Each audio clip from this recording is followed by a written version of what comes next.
हम सभी सफर के लिए कार, बस या एरोप्लेन का इस्तेमाल करते हैं। ज्यादातर लंबे से लंबा सफर भी कुछ घंटे या फिर कुछ दिनों का हो सकता है। लेकिन अब आपको मैं जो बताने जा रही हूँ उसे सुनकर आप सभी हैरान रह जाएंगे। मान लीजिए आप एक प्लेन में बैठे हैं और वो प्लेन 1 या 2 साल बाद नहीं बल्कि हो लैंड पूरे 37 साल बाद। जी हाँ, मैं मजाक नहीं कर रही। एक प्लेन ऐसा भी है जो पूरे 37 साल बाद लैंड हुआ। नमस्कार, स्वागत है आप सबका हिंद भारत में। मैं हूं आपके साथ आयुषी मित्तल। आप देख रहे हैं मेरे साथ हमारा खास प्रोग्राम अनोखे अनदेखे। 2 जुलाई 1955 न्यूयॉर्क से एक फ्लाइट उड़ी फ्लोरिडा के लिए। सब कुछ बिल्कुल ठीक चल रहा था। फ्लाइट का नाम था पैन अमेरिकन और फ्लाइट नंबर था 914। जी हाँ, ये एक ऐसी फ्लाइट थी जो बिल्कुल नॉर्मल फ्लाइट थी और इसमें कम से कम 57 पैसेंजर्स सवार थे। लेकिन उन सभी पैसेंजर्स को ये बात नहीं पता थी कि उनका ये कुछ घंटों का सफर बदलने वाला है 37 साल में। न्यूयॉर्क से उड़ान भरने के 3 घंटे बाद तक फ्लाइट 914 सही दिशा और रास्ते पर थी। लेकिन उसके बाद जो हुआ वो हर किसी को हैरान कर देने वाला साबित हुआ। फ्लाइट 914 फ्लोरिडा में लैंड करने की बजाय रहस्यमय तरीके से हवा में गायब हो गई। यहाँ तक कि उस प्लेन को मायामी में लगे रेडार भी खोज नहीं पाए।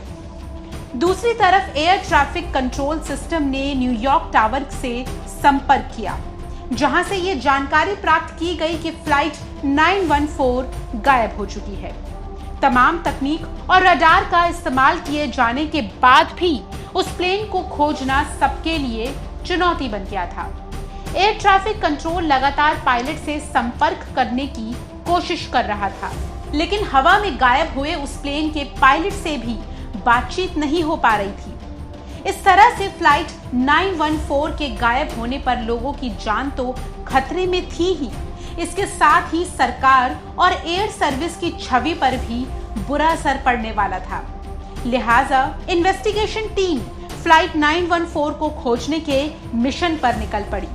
सभी को लग रहा था कि शायद प्लेन क्रैश हो गया है। जल से लेकर जमीन और आसमान में अलग अलग टीम को भेजा गया ताकि प्लेन का मलबा या लोगों की लाश कुछ तो हाथ लगे। लेकिन फ्लाइट 914 की तरह उसमें सवार लोग भी रहस्यमय ढंग से गायब हो चुके थे और ना ही प्लेन का मलबा मिला। काफी समय तक सर्च ऑपरेशन चलने के बाद भी जब फ्लाइट 914 का कुछ पता नहीं चला तो इन्वेस्टिगेशन टीम ने अपने हाथ खड़े कर दिए। 4 क्रू मेंबर्स और 57 पैसेंजर्स समेत प्लेन कहां चला गया, हर कोई इसी सवाल का जवाब जानना चाहता था। अब किसी को कुछ समझ नहीं आया तो फ्लाइट 914 का मिसिंग केस अनसुलझे ही बंद कर दिया गया और एक आधिकारिक घोषणा के जरिए लोगों को बताया गया कि फ्लाइट 914 क्रैश हो गई और उसमें सवार सभी लोगों की मौत भी। फ्लाइट 914 के गायब होने के कुछ दिन बाद तक लोग इसके बारे में खूब बातें करते रहे, लेकिन हर हादसे की तरह कुछ महीनों बाद, कुछ सालों बाद इसे लोग भूल गए। लेकिन कहानी में ट्विस्ट तब आया जब वेनेजुएला के कारकस एयर ट्रैफिक कंट्रोलर ने रडार पर 37 साल बाद एक प्लेन देखा। वो दिन था 21 मई 1992, जिसने सबको हैरान करके रख दिया और सबको अपनी आंखों पर विश्वास ही नहीं हुआ। उस प्लेन को अचानक रडार में देखकर ट्रैफिक कंट्रोलर परेशान हो गए, क्योंकि उन्हें समझ नहीं आ रहा था कि आखिर प्लेन अचानक रडार में कैसे दिख रहा है। एयर ट्रैफिक कंट्रोलर की टीम इस गुत्थी को सुलझाने में लगी ही थी कि 10 मिनट के अंदर वो प्लेन कारकेरस एयरपोर्ट के बेहद नजदीक आ गया, जो दिखने में बहुत ही पुराने मॉडल का था। इसी दौरान प्लेन के पायलट ने एयर ट्रैफिक कंट्रोल से संपर्क करके पूछा कि हम कहाँ हैं, जिसके जवाब में कंट्रोलर ने कहा कि आप कारकेरस एयरपोर्ट के पास हैं। फिर एयर ट्रैफिक कंट्रोलर ने पूछा कि आपकी फ्लाइट कहां से आ रही है, जिसके जवाब में पायलट ने कहा कि ये पैन अमेरिकन फ्लाइट 914 है, जिसने न्यूयॉर्क से उड़ान भरी थी। इस फ्लाइट में 4 क्रू मेंबर्स और 57 पैसेंजर्स मौजूद हैं। एयर ट्रैफिक कंट्रोल और फ्लाइट 914 के पायलट के बीच लगातार बातचीत चलती रही। इस दौरान पायलट ने बताया कि उन्होंने 2 जुलाई 1952 को न्यूयॉर्क से उड़ान भरी है। इस बात को सुनकर ट्रैफिक कंट्रोलर रूम में सन्नाटा छा गया, क्योंकि पायलट द्वारा बताया गया समय 37 साल पुराना था। खैर, सभी बातों को साइड में रखकर पैन 11 की फ्लाइट 914 को कैक्यूरस एयरपोर्ट पर लैंड कराने की इजाजत दे दी गई। फ्लाइट के लैंड करते ही एयर ट्रैफिक कंट्रोलर ने पायलट से पूछा कि क्या आपको पता है कि ये साल 1992 है। ये सुनते ही पायलट वापस प्लेन में बैठा और इंजन स्टार्ट करके प्लेन को उड़ा ले गया। रडार पर कुछ देर दिखाई देने के बाद प्लेन वापस अचानक से गायब हो गया। एयर ट्रैफिक कंट्रोल की पूरी टीम हैरान थी, क्योंकि उनके सामने चंद मिनटों में जो हुआ वो बिल्कुल अविश्वसनीय था। कोई समझ ही नहीं पा रहा था कि पैन अमेरिकन की फ्लाइट 914 37 साल बाद कहां से आई और फिर अचानक कहां गायब हो गई।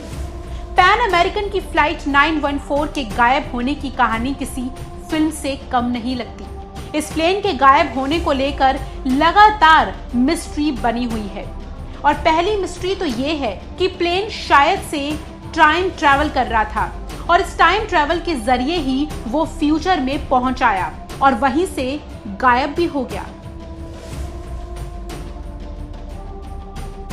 इस इंसिडेंट के बारे में आपने बहुत कुछ सुना होगा, कई वीडियोस देखी होंगी, कई आर्टिकल्स पढ़े होंगे जो बेहद दिलचस्प और मजेदार होते हैं। लेकिन आपके मजे में, आपके रोमांच में मैं थोड़ा सा खलल डालना चाहूंगी, क्योंकि अब हम बात करने जा रहे हैं फैक्ट्स की।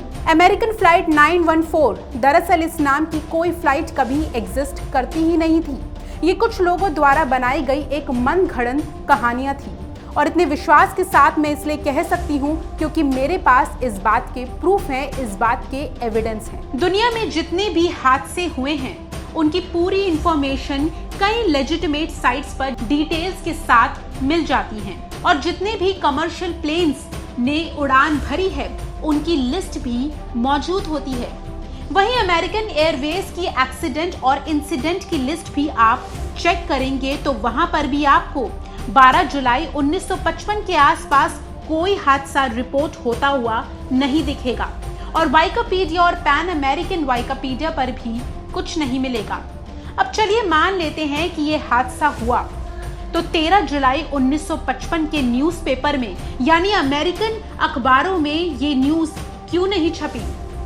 अगर आप गूगल पर पैन अमेरिकन की फ्लाइट 914 नामक किसी प्लेन को खोजने की कोशिश करेंगे तो आपके हाथ कुछ भी नहीं लगेगा। तो आखिर ये खबर आई कहां से? चलिए इस राज से भी हम पर्दा उठा देते हैं। वीकली वर्ल्ड न्यूज के नाम का एक टैबलॉइड आता था जिस पर इसी तरह की फ्रिक्शनल स्टोरीज पब्लिश होती थी, और उसने हर साल यानी कुछ सालों के अंतराल में इस न्यूज को छापा, जैसे कि 1985 में, 1992 में और फिर 1993 में एयर कंट्रोलर की फोटो बदलकर। तो अब तो आपको पता चल ही गया होगा कि इस तरह की फ्लाइट कभी अस्तित्व में थी ही नहीं। ये बस कुछ लोगों द्वारा बनाई गई एक मजाक था, एक मनोरंजन की कहानियां थी। अगर होती तो इसके बारे में गूगल पर जरूर कुछ होता, इसे आप सर्च कर पाती। हमारा मकसद इस वक्त किसी के मनोरंजन में खलल डालना या फिर किसी की भावनाओं को ठेस पहुंचाना नहीं, बल्कि सच को उजागर करना है। अनोखे अनदेखे के आज के एपिसोड में इतना ही। मिलूंगी मैं आपसे अगली बार किसी नई अनोखे अनदेखी कहानियों के साथ। तब तक के लिए आप हमारे साथ देखते रहिए हिंद भारत। खबरों में बने रहने के लिए चैनल को सब्सक्राइब करें और ये बेल आइकन जरूर दबाएं।